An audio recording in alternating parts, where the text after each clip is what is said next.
So hello friends, स्वागत आप सभी का एक नए वीडियो में। आइए जानते हैं उत्तर प्रदेश में देश और दुनिया की सिलेक्टेड काम की 25 महत्वपूर्ण बड़ी खबरें। खबर आपके काम की हैं क्योंकि दिवाली से पहले सीएम योगी ने दो बड़े फैसले, दो बड़े ऐलान कर दिए हैं जिससे आम नागरिकों को फायदा होगा, हमको और आपको फायदा होगा। इसके साथ ही प्रधानमंत्री मोदी ने वृद्ध जनों के लिए बड़ा ऐलान कर दिया है। आयुष्मान योजना के अंतर्गत कार्ड का वितरण शुरू हो चुका है। तो चलिए जानते हैं पूरा अपडेट, बने रहिएगा अंत तक। चलिए शुरू करते हैं। सबसे पहले बात कर ले जियो के धमाके का। जी हाँ, 3 महीने के लिए फ्री दे रहा है जियो सावन। बिना ऐड के आप जी भर के गाना सुन सकते हैं। जियो सावन ने नए यूजर के लिए एक स्पेशल फेस्टिव ऑफर की घोषणा की है। प्लेटफॉर्म अपनी प्रीमियम सर्विस जियो सावन प्रो को 3 महीने तक फ्री कर दिया है। इसका सब्सक्रिप्शन भी प्रदान कर दिया है, यानी कि आपको इसका कोई पैसा नहीं देना होगा और 3 महीने फ्री में आप जियो सावन का बिना ऐड के गाना सुन पाएंगे। दोस्तों, छोटी दीपावली पर आज सरकारी कर्मचारियों को वेतन वर्षा होगी। योगी सरकार बांटेंगे सैलरी और पेंशन, यानी कि आज वृद्ध जनों को पेंशन मिल जाएगा, दिव्यांग जनों को पेंशन मिल जाएगा, सरकारी कर्मचारियों को भी पेंशन मिलेगा।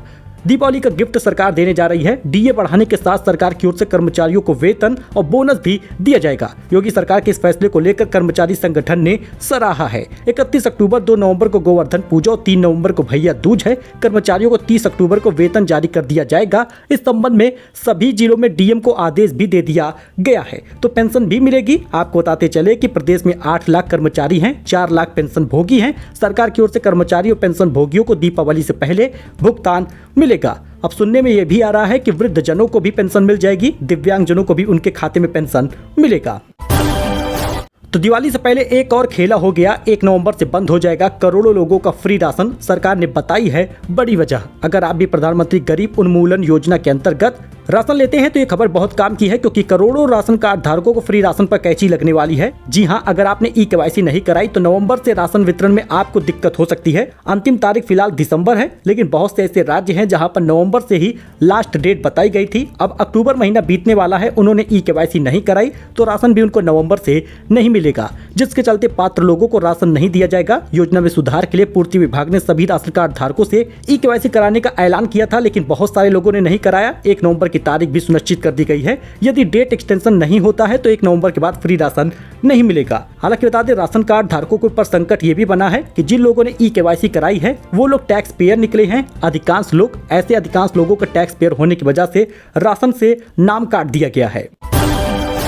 मायावती बोली, भाजपा कांग्रेस एक थाली के चट्टे बट्टे हैं, दलितों को बांटने की साजिश हो रही है। अखिलेश का निशाना, कहा पुलिस का हाल बेहाल है। यूपी उपचुनाव की सरगर्मी तेज हो चुकी है। बसपा प्रमुख मायावती ने कहा, भाजपा और कांग्रेस एक ही थाली के चट्टे बट्टे हैं, दलितों को बांटने के लिए साजिश कर रहे हैं। उनके आरक्षण के भीतर आरक्षण की नई व्यवस्था को आपाधापी में लागू किया जा रहा है। हरियाणा के बाद तेलंगाना और कर्नाटक की सरकार भी ऐसा ही कर रही है। बाबा साहेब के कारवां मजबूत करने के लिए भाजपा, कांग्रेस और सपा जैसे जातिवादी पार्टियों के विभाजनकारी इरादों से सावधान रहना होगा, ऐसा मायावती ने कहा। वहीं सपा प्रमुख अखिलेश यादव ने पुलिस के बहाने यूपी सरकार पर निशाना साधा। उन्होंने एक्स पर लिखा, यूपी पुलिस का ऐसा हाल बेहाल, पुलिस की एफआईआर पुलिस के खिलाफ। रामभद्राचार्य से डांट का वीडियो सब दिखा रहे, आशीर्वाद का कोई नहीं दिखा रहा। बाल संत बोले, ये सब वृंदावन में हुआ, अब मेरे माता पिता को भी डराया जा रहा है, पुलिस कुछ नहीं कर रही। सोशल मीडिया पर टारगेट किया जा रहा है। इतना ही नहीं, लगातार मेरे मम्मी पापा के पास अलग अलग नंबर से कॉल आ रहे हैं। मेरी माँ घर से बाहर निकलने से सोचती हैं। जिस बात के लिए मुझे ट्रोल किया जा रहा वो पूरा सच नहीं है। रामभद्राचार्य से डांट का वीडियो सब दिखा रहे, लेकिन आशीर्वाद का वीडियो कोई नहीं दिखा रहा। ये कहना है बाल संत के नाम से मशहूर अभिनव अरोड़ा का। वही दिवाली पर बीजेपी के बटेंगे तो कटेंगे होर्डिंग लग चुके हैं। योगी के बयान का मथुरा में आरएसएस ने समर्थन किया। अब आगरा में लग गए हैं पोस्टर। बीजेपी की सियासत में बटेंगे तो कटेंगे स्लोगन होर्डिंग लग चुका है। आगरा में ऐसे होर्डिंग दिखने लगे हैं। दिवाली की शुभकामनाओं के बहाने बीजेपी ज्यादा से ज्यादा लोगों तक संदेश पहुंचा रही है। 5 दिन में 50 से ज्यादा जगहों पर ऐसे होर्डिंग लग चुका है। बटेंगे तो कटेंगे ऐसे बयान को मथुरा में आरएसएस का समर्थन भी मिला है।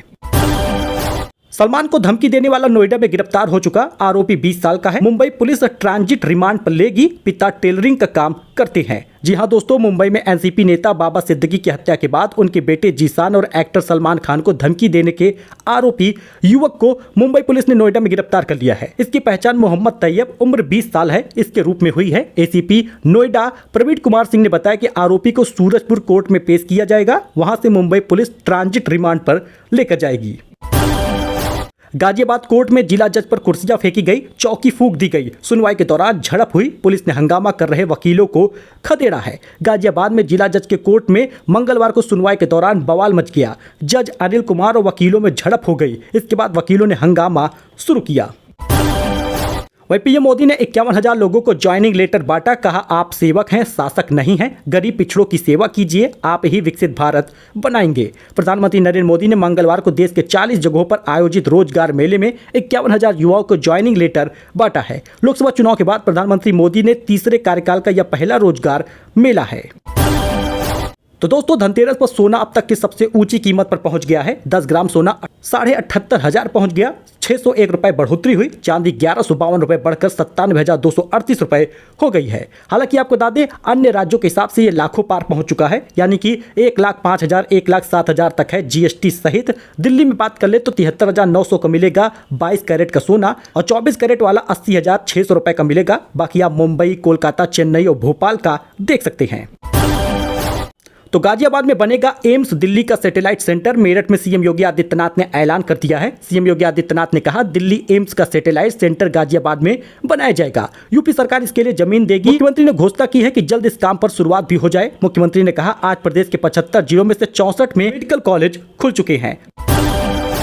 तो अयोध्या में रामलला की प्राण प्रतिष्ठा के बाद पहली दिवाली होगी। सीएम योगी ने अपील की है लोगों से। अयोध्या राम मंदिर में रामलला की प्राण प्रतिष्ठा के बाद पहली दिवाली मनाई जा रही है। मुख्यमंत्री योगी आदित्यनाथ ने रामलला के आगमन पर दिवाली पर घर घर दीप प्रज्वलित करने का आह्वान किया है। जी हां, योगी ने कहा कि अयोध्या में रामलला की प्राण प्रतिष्ठा के बाद यह पहली दिवाली है। मुख्यमंत्री योगी आदित्यनाथ ने सभी नागरिकों से कहा कि सभी लोग उल्लास के साथ दीप जलाएं, दिवाली मनाएं। दीपोत्सव की तैयारियां जोरों पर हैं। संबंधित सभी विभाग अपनी ओर से दीपोत्सव की भव्यता बढ़ाने में लगा है।